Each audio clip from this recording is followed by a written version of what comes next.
Ok, on coupe. Guillaume, c'est nul, t'es à chier. C'est tes dialogues qui sont à chier. Connard. Mais reviens. Oh là là. Tout de suite, il se vexe.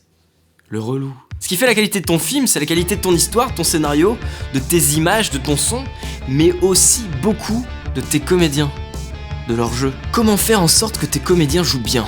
Premièrement, qu'est-ce qu'un bon comédien? Quand un bon comédien joue, on a justement l'impression qu'il ne joue pas.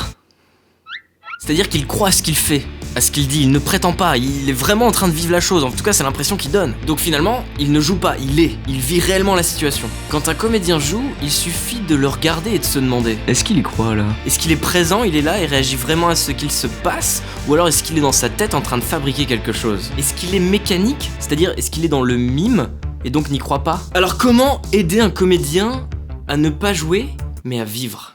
Putain, c'est beau ça. Qui c'est qui a écrit ce texte? 2. Le couple réalisateur-comédien. S'il y a un metteur en scène, un réalisateur, un directeur d'acteur, c'est la même chose, ce n'est pas pour rien.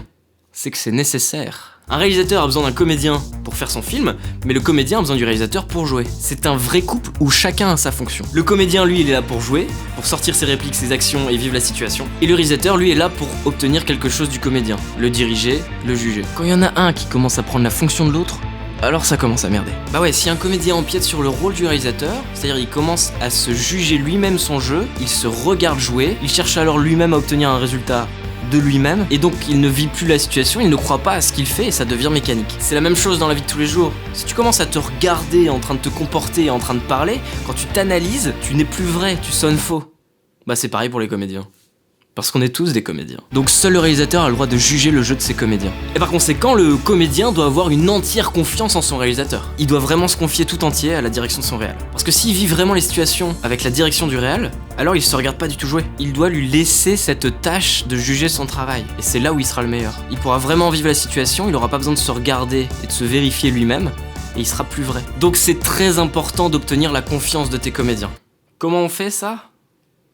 Le plus simple, c'est si t'as déjà fait des films, de lui montrer, comme ça il voit que tu sais ce que tu fais. Il aura confiance, il sait que tu maîtrises le bordel. Ensuite, pendant le tournage, il faut que tu sois sûr de toi. Ça veut pas dire prétendre être sûr de toi. Ça veut dire que t'as suffisamment préparé le tournage, que tu connais parfaitement ton scénario, et limite que tu as pris des notes sur ce que tu cherchais. Ne triche pas, ça sert à rien. Pour que le comédien se lâche et soit dans le vrai, il faut constamment le rassurer et dire qu'il a été super bon, qu'il est le meilleur du monde, que t'as jamais vu ça. Non, j'exagère, mais n'hésite pas à le rassurer à la fin d'une prise en lui disant que ce qu'il a fait c'est bien, que ça correspond à ce que t'attendais. Si le comédien il te voit douter sur son jeu, alors il va commencer à douter aussi. Et là c'est la merde. Mais ne lui mens pas pour autant, si tu sais pas quoi lui donner comme direction, dis-lui et prends le temps de réfléchir. 3. Le moment présent.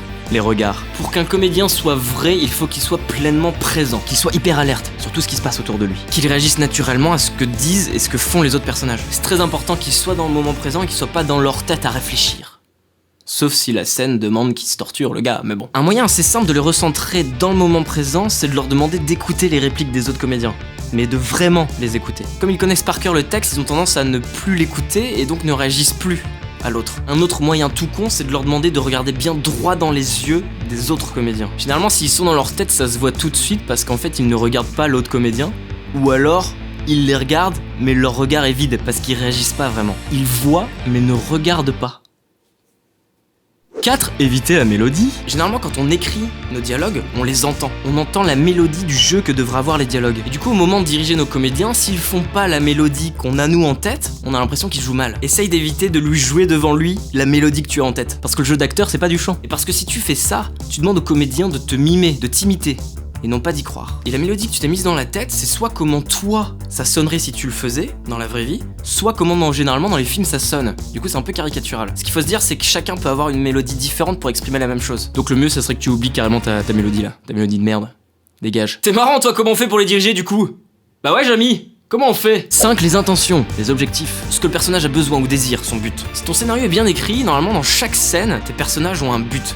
Ils cherchent à obtenir quelque chose. Tu peux donc préciser ce but à ton comédien pour qu'il se concentre à l'obtenir. Par exemple, le but pourrait être de vouloir sortir de la pièce, mais il y a un autre personnage qui l'en empêche. Donc tu peux simplement dire à ton comédien, là ce que tu veux, c'est sortir de la pièce.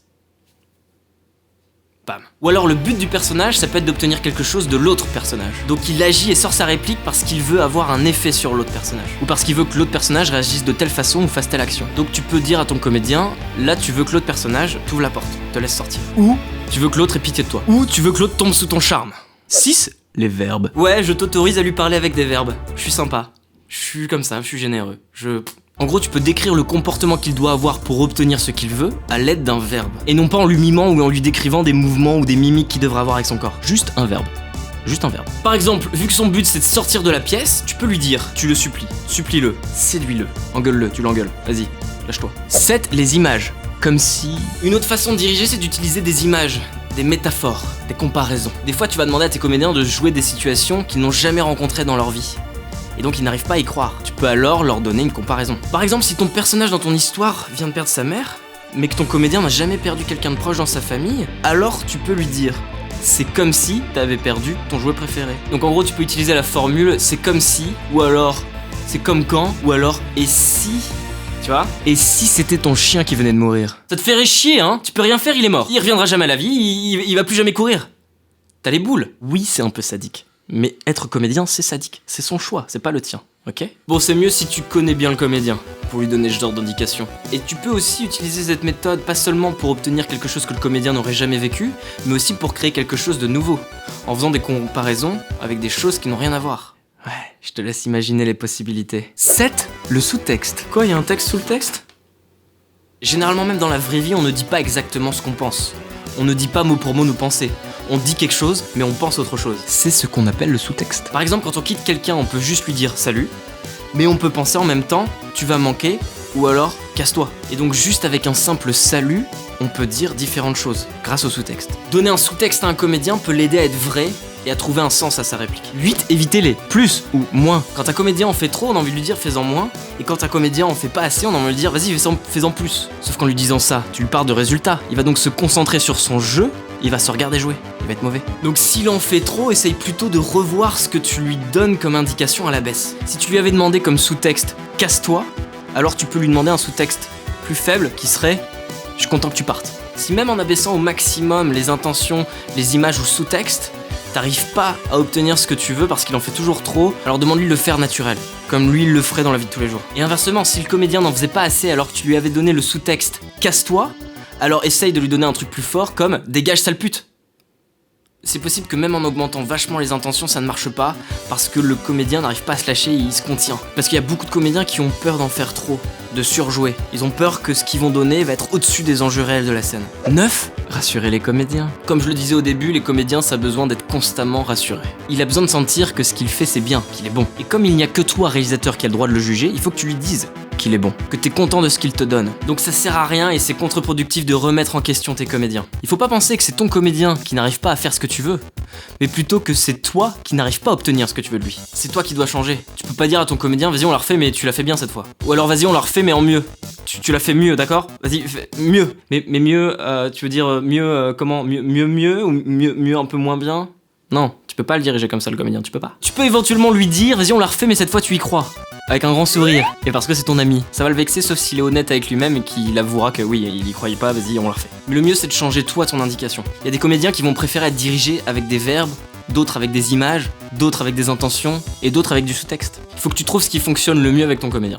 Quelque chose dont j'abuse un petit peu, c'est que si je lui ai donné une indication mais que j'obtiens pas ce que je veux, je commence déjà par le rassurer en disant que c'était bien. Ensuite je le rassure d'une deuxième couche en lui disant que cette proposition qu'il a fait là, on l'a. Donc c'est génial, elle est dans la boîte. Et ensuite je lui dis que j'aimerais essayer autre chose, une variante, voir ce que ça peut donner. Et là je donne une autre indication. Ce qui fait que le comédien va pas remettre en question son talent d'acteur sur la prise que tu viens de faire. Et va oublier la direction que tu avais fait juste avant pour se mettre à fond dans la nouvelle. Oui, c'est de la manipulation. 10. Les blocages. Oh non, pas un blocage. Ah. Si, ça arrive. Si, tous les comédiens à un moment peuvent avoir un blocage. C'est naturel, on est humain, mais pas des machines. Donc imaginons que ton comédien se bloque. Qu'est-ce que tu fais là? Soit parce qu'il est fatigué, et dans ce cas-là, fais une pause, sois sympa. Soit parce qu'il comprend pas le texte, ou soit parce que le texte est juste mal écrit et que c'est nul. Ou alors il y a un mot dans la phrase qui le dérange. Dans ce cas-là, n'hésite pas à revoir avec lui le texte, à essayer de changer la phrase tout en gardant le sens. 11. L'inverse. Quand tout ce que t'as essayé ne fonctionne pas, soit vous êtes fatigué parce que vous avez fait tellement de fois la scène que c'est devenu mécanique, soit il y a eu trop d'indications, du coup le comédien il s'embrouille et il sait plus ce qu'il doit faire, il réfléchit trop parce qu'il est trop dans sa tête et il y a plus rien qui sonne vrai. Alors comment faire? Jamy, abandonne, le cinéma n'est pas fait pour toi, ni pour ton comédien, arrêtez tout, je déconne. Non, il y a peut-être une dernière solution, c'est de lui demander d'oublier complètement ce que vous venez de faire, toutes les intentions, tout le bordel, et d'essayer complètement l'inverse. Par exemple, si tu lui avais donné comme objectif, tu veux que Lucie t'aime, Et bah cette fois, dis-lui, tu veux que Lucie te déteste, te tape dessus. Et action! Tournez-la vraiment, sérieusement, tournez-la. Soit ça va donner quelque chose d'extraordinaire et tu auras la palme d'or en meilleur espoir à Cannes, soit ça va pas du tout fonctionner dans la scène que tu cherches à raconter, mais ça aura permis de tout rafraîchir, de tout remettre à zéro, et là tu pourras réessayer avec le vrai objectif, pour enfin obtenir, espérons-le, le résultat que tu souhaites. Voilà, c'est à peu près tous mes conseils sur la direction d'acteur. Je ne prétends pas être un expert en direction d'acteur, j'ai encore beaucoup de choses à apprendre, comme vous et moi, nous sommes tous en apprentissage constant. D'ailleurs, si tu as des techniques sur la direction d'acteur, moi je veux bien que tu les donnes en commentaire parce que c'est toujours intéressant. Et je suis sûr qu'il y a d'autres techniques extraordinaires. Je veux les connaître. Comment tu fais toi pour diriger les comédiens? Ou est-ce que tu es comédien et du coup, comment tu aimerais qu'on te dirige? Ça, c'est intéressant ça. Comment? Quoi? Hein? Allez, on va changer le monde ensemble! Si tu cherches d'autres conseils sur tout ce qui tourne autour de la vidéo, la réalisation, l'écriture, le montage, n'hésite pas à t'abonner à ma chaîne YouTube Rouge Vert Bleu. Moi c'est Guillaume, et à bientôt, je t'aime.